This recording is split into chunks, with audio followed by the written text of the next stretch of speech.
Hi, welcome to Methodical Markets. Today I want to talk about 3 reasons traders don't become profitable and consistent. I started trading in 2019, but it took me 4 years to see some real results and a change in my trading. To get here, I have to make some changes to my trading style and also to my perspective on the industry. Also, at the end of the video, I will give you a small hint on how I view the markets and what helped me to get here.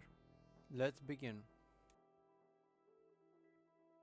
It took me 4 years to realize how big of a difference it makes to follow an objective strategy instead of trying to guess the direction of the market and time the move. Most traders don't even understand the difference between a discretionary trader and a systematic one.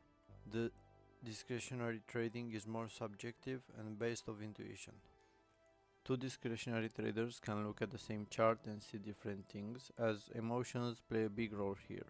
In my opinion, it's harder to become a successful discretionary trader, and I never found consistency trading like that.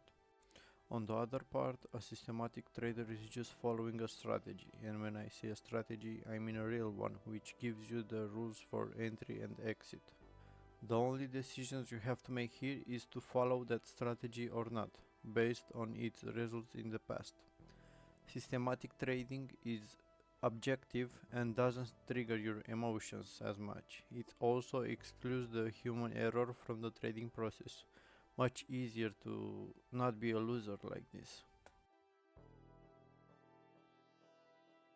Over the years, I realized that pairs like EURUSD, GBP/USD, GBP/AUD, and other forex pairs are more choppier and they don't trend so often. Back in the days, I had a friend working for a broker and he disclosed to me that almost no one was making money trading forex pairs. And the people who were profitable were trading either stock indices like Nasdaq, US30, DAX, or commodities like gold, oil, and silver.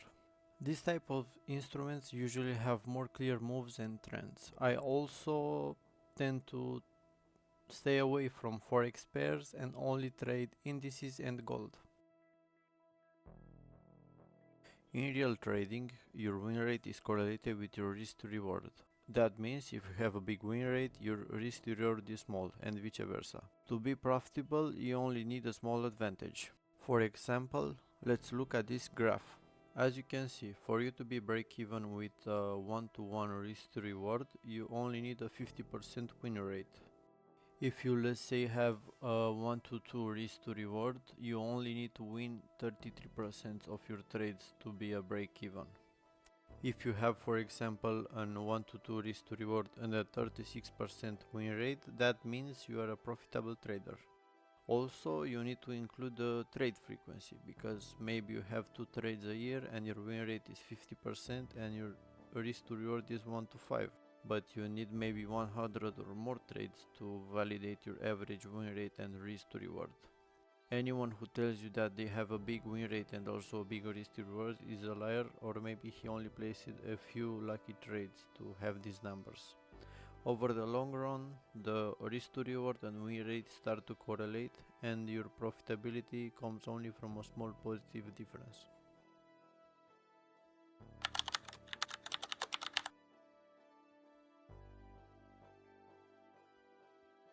As I told you at the start of the video, I will disclose with you my perspective on the markets.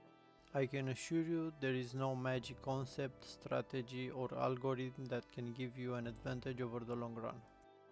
In my case, what helped me was to approach the market as professional gamblers approach the casino.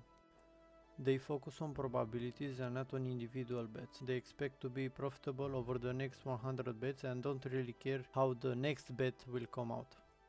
In my case, before I start trading an instrument, I make sure that I understand the cycles it goes through and I gather as much data as I can about that specific market.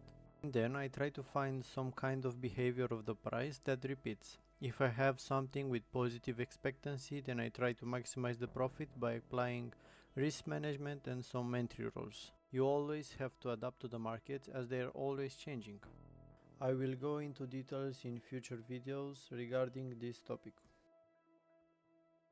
Thanks for watching and make sure to stay around for my next videos. My editing skills and video quality might not be too good, but the quality of my information is top tier. Don't miss out.